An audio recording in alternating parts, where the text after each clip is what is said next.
코로나19 상황도 여전히 심각한 데다 고 손정민 씨 사망 사건이 있었는데도 서울 한강공원에는 여전히 밤 늦게까지 술을 마시는 사람들이 많습니다.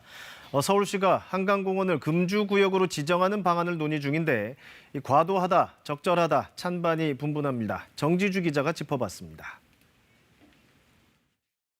누가 이 조합을 만들었을까요? 치맥이라고 하죠. 바로 치킨과 맥주입니다.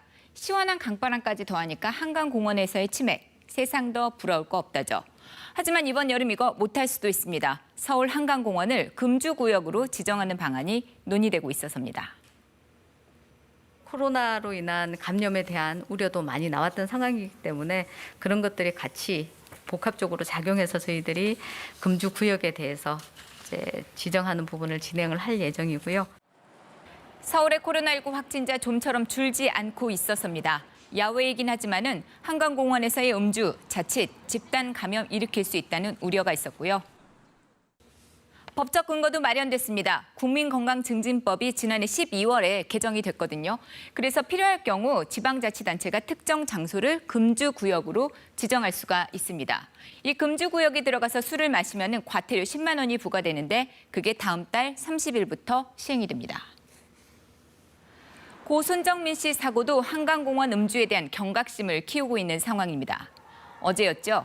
비 오는 궂은 날씨에도 손 씨 사건에 대한 공정한 수사를 촉구하는 추모 집회가 이렇게 열렸는데요. 그리고 추모 공간도 마련이 됐습니다. 하지만 이곳과 얼마 떨어지지 않은 곳은 물론이고요. 한강공원 곳곳에서는 아슬아슬한 심야 술자리가 이어지고 있었습니다. 돗자리 깔고 모여 앉은 시민들로 한밤중 너른 잔디밭이 붐빕니다. 대부분 술자리입니다. 그럴 만한 이유가 있다죠. 밀폐된 공간에서 마시면은 오히려 코로나에 더 위험하니까 그냥 밖에서 좀. 자정을 넘겨도 이 술자리 끝나지 않습니다. 편의점과 배달 음식도 있으니까 이 술과 음식 떨어질 걱정도 없습니다. 공원대 스피커에서 자리를 정리하고 귀가해달라는 안내방송이 나왔지만은요, 술자리는 계속됐고요. 조명도 있죠. 사람들 많으니까 언뜻 보면 괜찮아 보이지만 이거 곳곳이 위험합니다. 숲을 밖으로 한 발짝만 내디디면 바로 강물입니다. 사람들에서 조금만 떨어지면 컴컴하죠. 안전 펜스도 없습니다. 술 취하면 더 위험하겠죠. 이런 여러 가지 이유로 서울시가 한강공원에 대한 금주구역 지정을 추진하게 된 겁니다. 반응 엇갈립니다. 답답한 코로나 시국에 이거 치맥 낭만까지 빼앗냐. 과도한 치매라는 반대 입장도 있고요. 제한하면은 또 술집에 더 몰릴 것 같아가지고 더 안 좋아질 것 같아서 그런 것 같아요. 코로나19 집단 감염 우려는 물론 안전사고 위험도 낮아질 거라면서 반기는 분도 있었습니다. 지금 보시다시피 너무 사람이 많기도 하고 합당하다? 그건 필요한 정책이다라고 생각하거든요. 보건 분야 전문가들은 우리나라처럼 공공장소 음주에 관대한 나라가 없다고 꼬집습니다. 미국 뉴욕주는 공공장소에서 술병을 개봉한 채 들고만 있어도 벌금을 부과하거나 6개월 이하 징역형에 처한다죠.